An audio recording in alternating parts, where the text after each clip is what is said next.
There seems to be some confusion about being a spiritual being.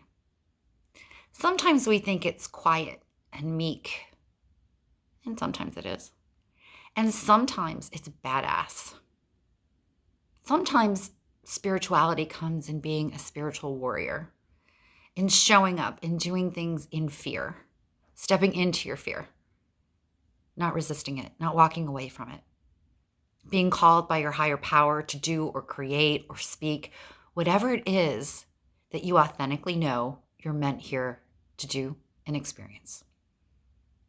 A lot of people who are empathic think that, well, I'm a sensitive soul, I'm a light worker. That means I can't live in the dark. Well, the truth of the matter is, we all have a shadow self. The shadow self is the part of us that we like to keep quiet and in the background, literally living in the shadows. And when we don't acknowledge those parts of ourselves, we live in shame.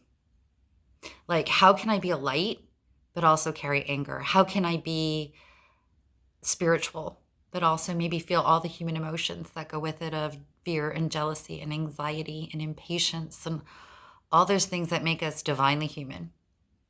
But when we're a spiritual warrior, we recognize there is the light and the dark. It's a matter of which one you're going to feed. And sometimes when it comes to dealing with situations or people that are highly manipulative, dark, disingenuous, low vibrational, it takes everything to resist that vibration and rise above it. And for those of you that this message resonates for, you know exactly what I'm talking about. So you can be spiritual and you can be a badass. One is not mutually exclusive of the other. Badass is showing up, saying what's necessary, following your intuition, which is invisible, not quantifiable, having the knowing what God or the universe or spirit is calling you to do, getting outside of your rational mind that says, I can't do that. That's scary. That's terrifying. And doing it anyway, because it's not about you. When you're a spiritual being, you recognize nothing is actually about you. It's about your soul. It's about your ascension. It's about standing in your truth and doing what you're called to do in this lifetime. There will be lessons, some of which are really hard, really humbling.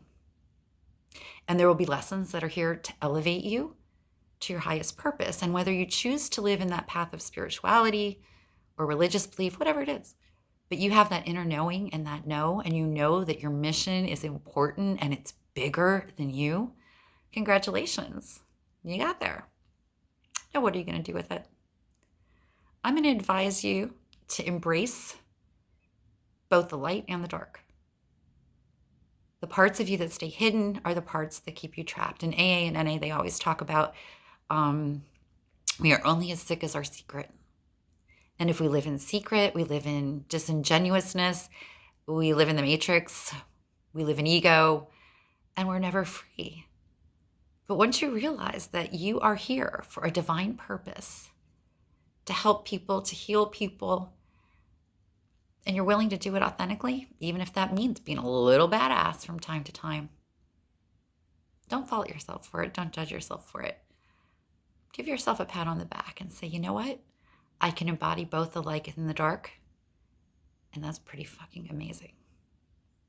For this and more life lessons, Couch on Fire with Erica Martin, because the choice, my darlings, is always been yours.